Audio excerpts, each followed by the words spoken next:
এটি হচ্ছে Microsoft word master ক্লাসের 3 নম্বর পর্ব।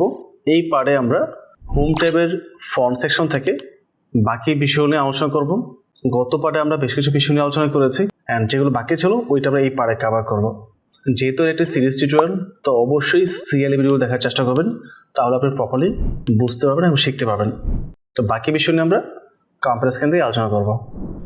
আমি চলে আসলাম কম্পিউটার স্ক্রিনে। তো আজকে আমরা হোম ট্যাবের ফ্রন্ট সেকশনে আলোচনা করব। এখানে অনেকগুলো বিষয় রয়েছে এক্সপ্লেন করার মতো। সো অবশ্যই স্টেপ বাই স্টেপ কোর্সটা কমপ্লিট করবেন, তাহলে আপনাদের কোনো কোশ্চেন থাকবে না। সো প্রথমত আমরা একটা ফাইল নিয়েছি, ডকুমেন্ট, এটা সেভ করে নিই, দেন আমরা কাজ করব। সেভে ক্লিক করলাম, মোর অপশন যাচ্ছি, ব্রাউজারে গিয়ে এখানে আমরা টিউটোরিয়াল 3 দেবো, রাইট? টিউটোরিয়াল 3, দেন সেভে ক্লিক করছি। আমাদের ডকুমেন্ট সেভ করা হয়ে গেছে। এখন কাজের পারপাসে আমাদের কিছু ফন্ট নিতে হবে। তো আমরা দেবো ইকুয়াল আর এন্ড রেন্ট ফার্স্ট ব্র্যাকেট, আমি 20টা প্যারা নিচ্ছি এবং কমা দিয়ে প্রতি প্যারাতে 5টা করে লাইন থাকবে। ব্রেড ক্লোজ করছি, পেজটা জুম করে নেই দেখার সুবিধার্থে। আচ্ছা, আমাদের যে আউটলুকটা আছে এটা হোয়াইট না রেখে আমি কালার চেঞ্জ করি, এটা চোখে লাগে। আমরা অপশনসে আসবো, অপশনসে এসে আমরা চলে আসব নিচের দিকে, অফিস থিম হোয়াইট আছে, আমরা ডার্ক গ্রে দিতে পারি, এটাই মেবি পারফেক্ট হবে। ব্ল্যাক দিলে বেশি অকওয়ার্ড লাগে, আই থিঙ্ক এটা পারফেক্ট। তো আমরা এই কালার রেখি, আমরা বাকি টিউটোরিয়ালটা আমরা কন্টিনিউ করব। তো ফন্ট ট্যাবের মধ্যে প্রথম হচ্ছে ফন্ট। তো ফন্ট কি? ফন্ট হচ্ছে লেখা যে ডিজাইনটা। তো আমার এখানে যে লেখাগুলো আছে এখানে একটা নির্দিষ্ট ডিজাইনের মধ্যে আছে। এটা কোন ডিজাইন আছে? এখানে ডিফল্টভাবে দেওয়া আছে অ্যাপটস ডিজাইনটা। আর যদিও এটা এতটা পপুলার না বা এটা এতটা ইউজ করা হয় না, ডিজাইন সবচেয়ে বেশি ইউজ করা হয় হচ্ছে টাইম নিউ রোমান, ওটা স্ট্যান্ডার্ড ধরা হয়। বা আপনি এরিয়াল ফন্টও ম্যাক্সিমাম পিসিতে পেয়ে যাবেন, ডিফল্টভাবে থাকে। এই এরিয়ালটা পাবেন, নয়তো টাইম নিউ রোমান ওইটা আছে। আচ্ছা, দেখি আমার এখানে আছে কিনা টাইম নিউ রোমান, থাকার কথা। এটা ডিফল্টভাবে দেওয়া থাকে। এই ফন্টটার মতো ম্যাক্সিমাম জায়গায় আপনি পাবেন, বা প্রত্যেকটা কাজের মধ্যে এই ফন্টটাই থাকে। বাট আমরা প্রথম বিষয় বোঝার জন্য প্রথম যে লাইনটা আছে এটা সিলেক্ট করে আমরা সিলেকশন বিষয়গুলো আমরা পূর্বে পার্টে দেখিয়েছি। তো এখান থেকে যেই ফন্ট আপনার প্রয়োজন এটা আপনি সিলেক্ট করতে পারেন। এখানে প্রচুর ফন্ট আছে, বা যখন আপনি ডিজাইনিংয়ে কাজ করবেন, ডকুমেন্ট টাইপ করবেন, নির্দিষ্ট কোনো ফন্ট থাকতে পারে, অথবা কেউ আপনাকে নির্দিষ্ট ফন্ট দিয়ে বলতে পারে আমার এই ডকুমেন্টটা এই ফন্টে আসবে বা এই ফন্টে ডিজাইন করতে হবে। তখন আপনাকে গুগল থেকে ফন্ট ডাউনলোড করে সেটা অ্যাপ্লাই করতে হবে। সেটাও আমরা দেখাবো, don't worry. Even Arabic font থাকতে পারে, যখন আপনি আরবি টাইপ করবেন, হলদো সেটা দেখানো সম্ভব না আমার পক্ষে। যাই হোক, এখানে প্রচুর ফন্ট আছে। তো আপনি কাজের সাপেক্ষে এখান থেকে ফন্ট সিলেক্ট করবেন। এখান থেকে যে আমরা বড় লাইন নিয়ে কাজ করি তাহলে দেখা সহজ হবে না, তাই আমরা ছোট্ট একটা ওয়ার্ড বা কিছুকে নেই, তাহলে ওইটাতে আমরা অ্যাপ্লাই করলে খুব সহজে বুঝতে পারবো।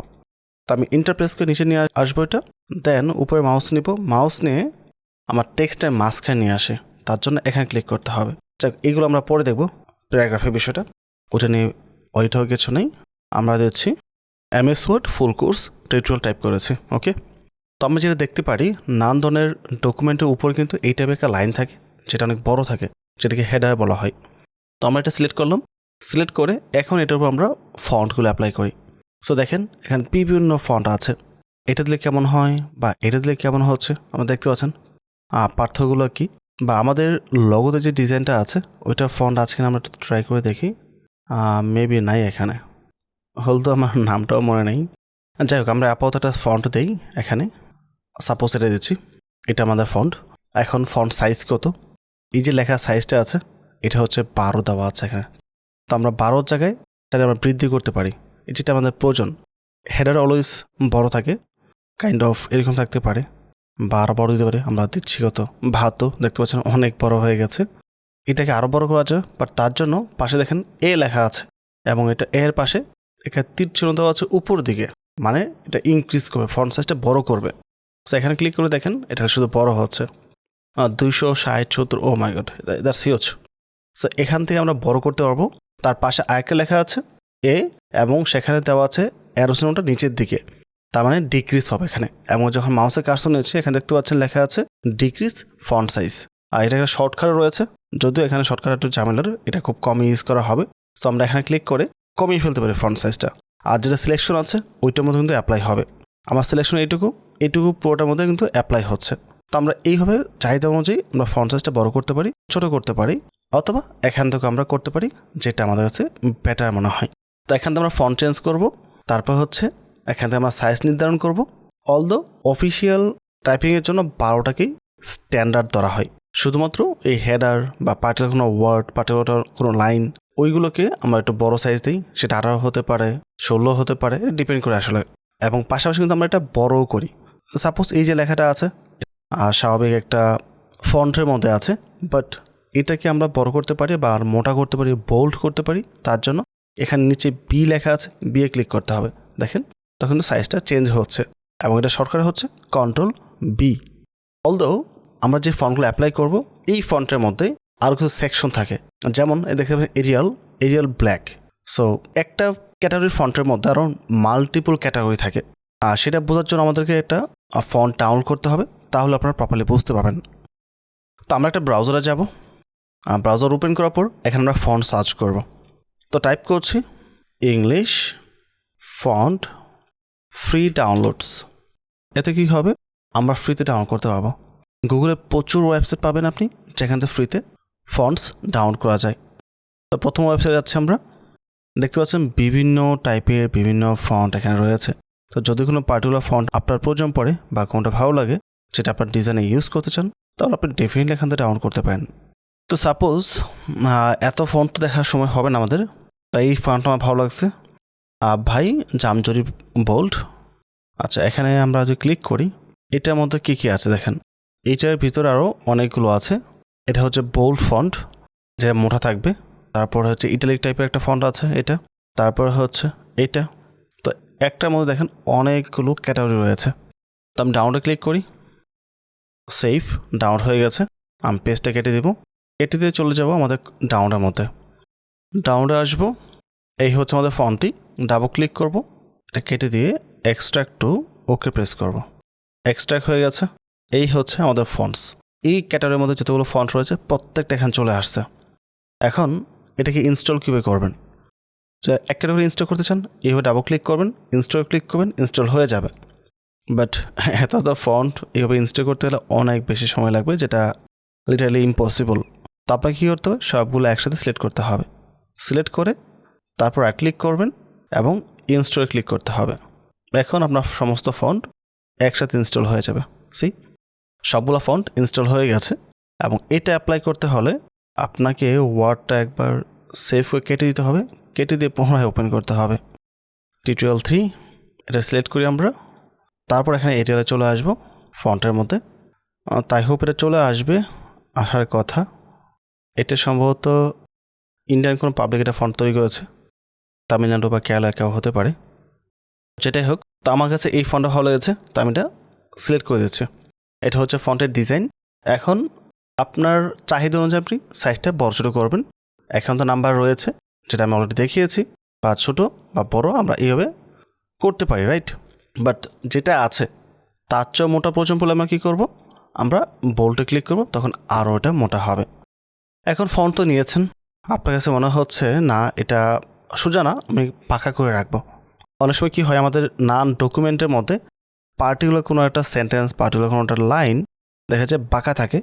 তো সেই ক্ষেত্রে আমরা এই যে ইটালিক আইকনটা আছে, আই লেখা আছে কাত করা, এখানে ক্লিক করতে হবে, তাহলে এটা কাত হয়ে যাবে। আমরা ইউ থেকে ডকুমেন্ট পর্যন্ত আমরা ইটালিক করে দিয়েছি।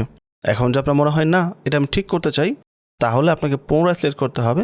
সিলেক্ট করে আবার এখানে ক্লিক করতে হবে, তাহলে ঠিক হয়ে যাবে। তো এইভাবে আপনি এটা অ্যাপ্লাই করতে পারেন। আচ্ছা, আমরা উপরে চলে যাই। এখানে আরেকটা ফাংশন রয়েছে, সেটা হলো চেঞ্জ কেস। আপনি যখনই কোনো একটা ফাংশনের উপর মাউসে কার্সর রাখবেন, ওই ফাংশনের ইনফরমেশনটা কিন্তু পেয়ে যাচ্ছেন। তো চেঞ্জ কেসের কাজটা কি, আমরা যে সেন্টেন্সগুলো লিখছি, এই লেখার মধ্যে কোনটা বড় হাতের আছে, কোনটা ছোটো হাতের আছে, আর কোথাও সবগুলো বড় হাতের হবে, কোথাও লোয়ার কেস হবে। মানে হচ্ছে কোথাও বড় হাতের, কোথাও ছোটো হাতের। একটা সেন্টেন্সের প্রথম ওয়ার্ড বড় হাতে থাকে, তারপর হচ্ছে ডিজাইন সাপেক্ষে আপনার এমন হতে পারে প্রতিটা ওয়ার্ড বড় হাতের হবে বা শুরু ওয়ার্ডটা ছোটো হাতের হবে। তো এই কাজটা যদি আপনি নর্মালি করতে চান এক ক্যাটাগরি সিলেক্ট করে, তাহলে এটা অনেক সময় সাপেক্ষ বিষয়। আপনি হয়তো এখন ছোট্ট একটা হেডারের মধ্যে করতে পারবেন, বাট যদি আপনাকে বলি এই সম্পূর্ণটা করার জন্য, তখন কি করতে হবে? তখন এটা বড় হাতে ছোট হাতে করার জন্য এই চেঞ্জ কেসটা লাগবে। সেন্টেন্স কেস দেওয়া আছে ডিফল্টভাবে, যেটা থাকে সবসময়। এটার কাজ হচ্ছে আপনি যে সেন্টেন্স টাইপ করবেন প্রতিটা সেন্টেন্সের প্রথম ওয়ার্ডের প্রথম অ্যালফাবেটটা বড় হাতের হবে। যেমন এখানে কিন্তু ভিটা বড় হাতের আছে, এটা একটা সেন্টেন্স, রাইট? তারপর ডাব্লু, এখানে একটা সেন্টেন্স শুরু হয়েছে, এখানে শেষ হয়েছে। তো দেখতে পাচ্ছেন ডাব্লু কিন্তু বড় হাতের আছে। অ্যান্ড পাশাপাশি দেখেন এখানে কিন্তু when you click online video, তো এখানে কিন্তু ও এবং ভি এখানে নাম আকারে আছে, যার কারণে এখানেও কিন্তু ওয়ার্ডের প্রথম অ্যালফাবেটটা বড় আছে। তো এই যে লেখার সিস্টেমটা, এটাকে বলা হয় সেন্টেন্স কেস, এমন সেটা ডিফল্টভাবে দেওয়া আছে। বাট আপনার কোনো একটা পার্টিকুলার কাজের জন্য সমস্ত অ্যালফাবেট থাকবে ছোট হাতের, তখন কি করতে হবে? তা একটা কেটে বসানো সম্ভব না, তখন আমরা লোয়ার কেসে ক্লিক করব, সবগুলো ছোট হাতের হয়ে যাবে। বা আপনার প্রয়োজন হচ্ছে আপার কেস, ক্লিক করবেন, সবগুলো আপার কেস হয়ে যাবে, মানে বড় হাতের হয়ে যাবে। ইভেন যদি এই প্রত্যেকটা ওয়ার্ডের প্রথম অ্যালফাবেটটা বড় হাতের প্রয়োজন আর বাকি সবগুলো থাকবে ছোট হাতের, তাহলে কি করতে হবে? লাইক এখানে দেখেন আমি টাইপ করেছি MS word full course tutorial. Type করার জন্য শিফট প্রেস করে তারপর এমে ক্লিক করতে হয়েছে, তারপর বড় হাতের এম আসছে। ডাব্লু ক্ষেত্র সেম, শিফট কিবোর্ড থেকে শিফট বাটন প্রেস করে ডাব্লু প্রেস করেছি। এফ এর ক্ষেত্র সেম, সি এবং টি এর ক্ষেত্র সেমভাবে আমি কাজ করেছি। তো বারবার আমাকে শিফট প্রেস করে করে টাইপিংটা করতে হয়েছে।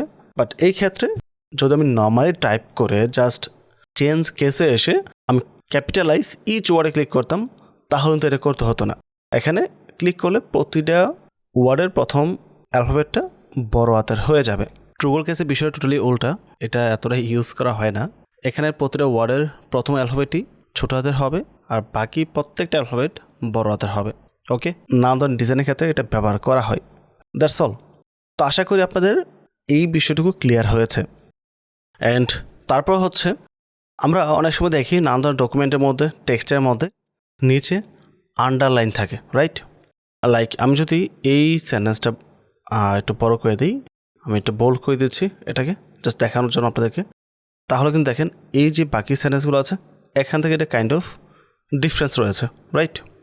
আমি একটা কাজ করি, এই প্রথম পেজে কিছু প্যারা সিলেক্ট করে আমি আর টাইম নিউ রোমানে চলে যাই, যেটা ডিফল্টভাবে থাকে, তাহলে আমার দেখতে সুবিধা হবে। তো এই সেন্টেন্সটা আছে, এটা বোল্ডের কারণে কিন্তু আলাদা দেখাচ্ছে। বাট অনেক সময় দেখা যায় কি আমরা বোল্ড না করে নিচে আন্ডারলাইন টাইপ করে দিই, আন্ডারলাইনে কিন্তু আমরা জিনিসটা হাইলাইট করতে পারছি এবং প্রপারলি বুঝতে পারছি। এখানে জিনিসটা কিন্তু ডিফারেন্ট বা এখানে এক্সট্রা মনোযোগ দেওয়া প্রয়োজন, রাইট? এই ডিজাইনটা কিন্তু সব জায়গায় সেম থাকে না, কোথাও ডট ডট থাকে, কোথাও নিচে দুটা দাগ থাকে বা কোথাও তিনটা থাকে। সো এই ডিজাইনটা আমরা কীভাবে চেঞ্জ করবো? ইউর পাশে ট্যারো বাটন রয়েছে, হ্যাঁ ক্লিক করব। ক্লিক করলে দেখেন অনেকগুলো ডিজাইন কিন্তু এখানে রয়েছে। তো আপনার কোনটা প্রয়োজন সেখান থেকে সিলেক্ট করতে পারেন। ইভেন এই টাইপের ডিজাইন কিন্তু আমরা প্রায়ই দেখি। আমি ফন্টটা বড় করে নিই, আমাদের বুঝতে সহজ হবে। এখানে আমরা এটা নিচে নিয়ে আসি, এটা উপরে রাখি। সো এখন আমরা এটার উপরে অ্যাপ্লাই করি বিভিন্ন ডিজাইন, তাহলে আমরা প্রপারলি বুঝতে পারবো। তো এগুলো আপনি অ্যাপ্লাই করতে পারেন আপনার যেটা প্রয়োজন। ইভেন যদি অন্য টাইপের কিছু প্রয়োজন পড়ে তাহলে আমরা মোর আন্ডারলাইন্সে ক্লিক করব। ক্লিক করার পর দেখেন এখানে আরও বিভিন্ন টাইপের ডিজাইন রয়েছে আন্ডারলাইন্সের মধ্যে, যেগুলো আপনি ট্রাই করতে পারেন। এতগুলো ডিজাইন কিন্তু আপনি নর্মালি উপরে পাবেন না, এবং আপনি এখানে যে ডিজাইনটা অ্যাপ্লাই করবেন সেটা কিন্তু আবার নিচে এখানে শু করবে। তো এখান থেকে আপনি সেটা দেখতেও পাবেন, সিলেক্ট করতে পারবেন, তারপর ওকে প্রেস করলে ওইটা এখানে অ্যাপ্লাই হয়ে যাবে। অলদো আমরা এই ফন্টের কাজগুলো পরে দেখব, এই যে ডায়লগ বক্সটা আছে। তারপর হচ্ছে নিচে দেখেন আন্ডারলাইন কালার্স রয়েছে। তো এখানে ডিফল্টভাবে কিছু কালার রয়েছে, আপনি চাইলে আন্ডারলাইনগুলোতে এই কালারগুলো অ্যাপ্লাই করতে পারেন, অথবা যদি আপনার মনে হয় না আমার আরও কালার্স প্রয়োজন বা ডিফারেন্ট কিছু প্রয়োজন, তাহলে মোর কালার্সে আসতে পারেন। এখানে এসে দেখেন আরও অনেকগুলো কালার পিকার অপশন রয়েছে, যেগুলো আপনি এখান থেকে আরও নিখুঁতভাবে সিলেক্ট করতে পারবেন। ইভেন যদি আপনার কাস্টম কালার প্রয়োজন পড়ে, তা কাস্টমে আসেন, আসার পর এখানে RGB কালার নাম্বারের মাধ্যমে কিন্তু আপনি কালার এখান থেকে পিক করতে পারবেন। ডিজাইনিংয়ের ক্ষেত্রে এই RGB কালারটা অনেক বেশি প্রয়োজন পড়ে।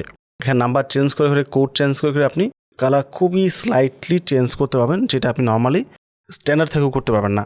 এখানে তো নির্দিষ্ট এরিয়া দেওয়া আছে, বাট এখানে কিন্তু নির্দিষ্ট এরিয়া নেই। আপনি নাম্বার চেঞ্জ করবেন, এই জিনিসটা এখানে চেঞ্জ হবে। বা একটা হ্যাক্সা কোড আছে, যেটা ডেভেলপার অনেক বেশি ব্যবহার করে। প্রতিটা ডিজাইন কোডের একটা নির্দিষ্ট নাম্বার থাকে, হ্যাক্সা কোড।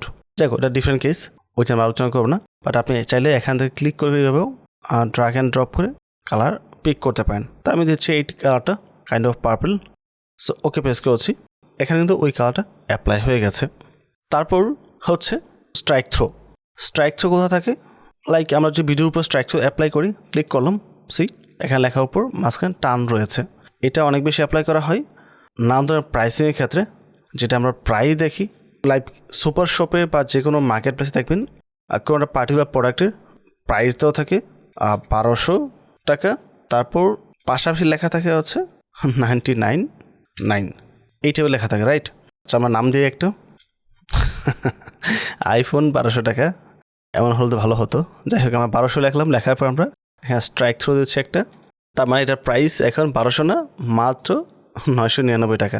আমরা কালারটা চেঞ্জ করি বা নিচের আন্ডারলাইনটা তুলে ফেলি, নন দিচ্ছি, এবং এই যে লেখাটা আছে এটা কালারটা আমার চেঞ্জ করলে মেবি একটা সুন্দর লাগবে। লাইক আমরা যদি এখান থেকে কালার চেঞ্জ করি, যে এ লেখা আছে নিচে রেড দেওয়া আছে, এটা হচ্ছে ফন্টের কালার, তো আমরা এখান থেকে রেড কালার দিতে পারি। সরি, সিলেক্ট করা হয়নি, সিলেক্ট করে তারপর অ্যাপ্লাই করতে হবে। তো পুরো 1200 টাকা প্রাইস ছিল, এখন প্রাইস হচ্ছে 999 টাকা। সো আমাদেরকে দ্রুত বাই করতে হবে, আদারওয়াইজ কিন্তু স্টক থাকবে না। এই সব ক্ষেত্রে কিন্তু স্ট্রাইক থ্রোটা ব্যবহার করা হয়। এবং তারপর হচ্ছে সাবস্ক্রিপ্ট এবং সুপারস্ক্রিপ্ট, এই দুটা কাজকে আমরা ম্যাথের সূত্র পড়েছি A square plus B square, right? তো আপনি টাইপিংয়ের সময় কিন্তু সরাসরি A square plus B square type করতে পারবেন না। ওই সূত্র টাইপ করতে হলে প্রথমে এবার টাইপ করার পর নর্মালি আপনাকে এই দুইটা সিলেক্ট করতে হবে। নাম্বার সিলেক্ট করার পর সুপারস্ক্রিপ্ট না সাবস্ক্রিপ্ট কোনটার প্রয়োজন ওইটা ডিপেন্ড করবে। তো এ স্কোয়ার প্লাস বি স্কোয়ার সূত্র টাইপ করতে হলে আমাদের সুপারস্ক্রিপ্ট করতে হবে। তো এখানে ক্লিক করব, টুটা উপরে চলে যাবে, তারপর এটা সিলেক্ট করে অ্যাগেন ক্লিক করব, দুইটা উপরে চলে আসবে। তো এ স্কোয়ার প্লাস বি স্কোয়ার সূত্র কিন্তু আমরা এখন টাইপ করতে পারছি। বা অনেক সময় কিছু সূত্র আছে ম্যাথের যেগুলোতে ওই ডিজিটটা থাকে নিচের দিকে, তো সেই সকল ক্ষেত্রে আমরা কী করব, আমরা জাস্ট নাম্বারটা সিলেক্ট করব, সিলেক্ট করে আমরা সাবস্ক্রিপ্টে ক্লিক করব, তাহলে এটা নিচে চলে আসবে। তো এইভাবে আপনি ম্যাথমেটিক্স সূত্রগুলো খুব সহজে টাইপ করতে পারবেন। এটা হচ্ছে মূলত সাবস্ক্রিপ্ট এবং সুপারস্ক্রিপ্টের কাজ। এখানে তার চেয়ে বেশি জানা বা বোঝার কিছুই নেই। তারপর এখানে ওয়ার্ড ডিজাইনের কিছু বিষয় রয়েছে, এটা আমরা পরে দেখি। তার পাশে হচ্ছে টেক্সট হাইলাইট। এটা কোন কাজে ব্যবহার করবো আমরা নানান ডকুমেন্টে দেখতে পারি নির্দিষ্ট কোনো একটা অংশ হাইলাইট করে থাকে। ইভেন আমরা যখন মেল করি কাউকে বা কারোর কাছে মেল রিসিভ করি, আমাদের কোনো একটা পার্টিকুলার লাইন দেখা যায় অনেক সময় হাইলাইট করে থাকে, যেটাকে বেশি ফোকাস করা হয়। তো আমরা হাইলাইটে ক্লিক করব, ক্লিক করার পর যেখানে আমরা অ্যাপ্লাই করব ওইটুকু হাইলাইট হয়ে যাবে। লাইক আমরা যদি এখান থেকে অ্যাপ্লাই করি এই পর্যন্ত, তার মধ্যে এটুকু হাইলাইট হয়ে যাচ্ছে। তো আপনি এই ডকুমেন্ট যাকেই পাঠাবেন খুব সহজে কিন্তু এই লাইনটা সামনে পড়বে বা চোখে পড়বে। ইভেন এখানে যে কালারটা আছে সেটা আমরা চেঞ্জ করতে পারি। পাশে যে অ্যারো বাটন আছে এখানে ক্লিক করব, তারপর দেখতে পাচ্ছেন এখানে বিভিন্ন কালার রয়েছে। তো আমরা এই টাইপের কালারগুলো এখানে অ্যাপ্লাই করতে পারি, যেটা আপনার কাছে ভালো লাগে। ইভেন আপনার এই কালার ভালো লাগতেছে না, অন্য কোনো কালার নেবেন, তারপর আমরা এই কালার টাইপ করতে পারি। তো আমরা তো হাইলাইট করে নিয়েছি, বাট এটাকে আবার রিমুভ করবো কীভাবে সেটাও করা যাবে, নো প্রবলেম। এখানে নো কালার লেখা আছে, এটা সিলেক্ট করে দেবো। তখন নো কালার সিলেক্ট করার পর আমি যখন এই যে মাউসটা মুভ করছে, দেখেন মাউসের মধ্যে একটা পেন টাইপের রয়েছে, সিলেক্ট করলেই ওই কালারটা এখান থেকে চলে যাবে। তো এইভাবে আপনি নো হাইলাইটও করতে পারবেন। তার পাশে হচ্ছে টেক্সট কালার, যেটা আমরা কিছুক্ষণ আগেও একবার অ্যাপ্লাই করেছি এখানে। তো আমাদের ডকুমেন্টের অনেক কালার ব্যবহার করতে হয়, এক এক কাজের পারপাসে এক একটা আমাদের প্রয়োজন পড়ে। তো সেম বিষয় হচ্ছে এটা, লাইক আমরা এই ওয়ার্ডটাকেই আমরা বিভিন্ন কালার দিই, রেড কালার দিতে পারি চাইলে, অথবা আমাদের টেক্সটের শুরুতে আমরা অন্য কোনো কালার এখানে ইউজ করতে পারি। এখানে বিভিন্ন কালার রয়েছে যেটা আপনার প্রয়োজন। ইভেন আপনি মোর কালার্সে কেউ এখান থেকে কালার পিক করতে পারেন, যেটা আমরা কিছুক্ষণ আগেও একবার দেখেছি। বা কাস্টমসে এসে আপনি এখান থেকে হেক্সাকোডের মাধ্যমেও কালার পিক করতে পারবেন। তো সাপোজ আমি এই কার্ডটা দিচ্ছি, এখান থেকে এই কার্ডটা দিয়ে আমি ওকে প্রেস করছি। তো যে কার্ডটা আমি দিয়েছি ওই জন্য এখানে অ্যাপ্লাই করা হয়ে গেছে।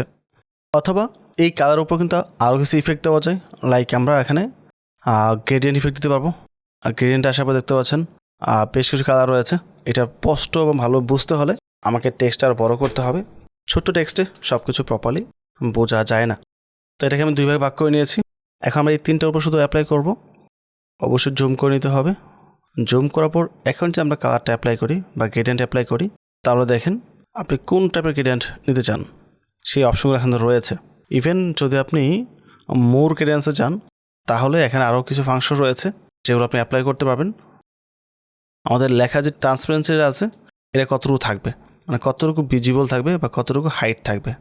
যদি আপনি সম্পূর্ণ ট্রান্সপারেন্সি ফুল করে দেন তাহলে লেখা আস্তে আস্তে ইনভিজিবল হয়ে যাবে, আর জিরো রাখলে এটা স্পষ্ট দেখা যাবে।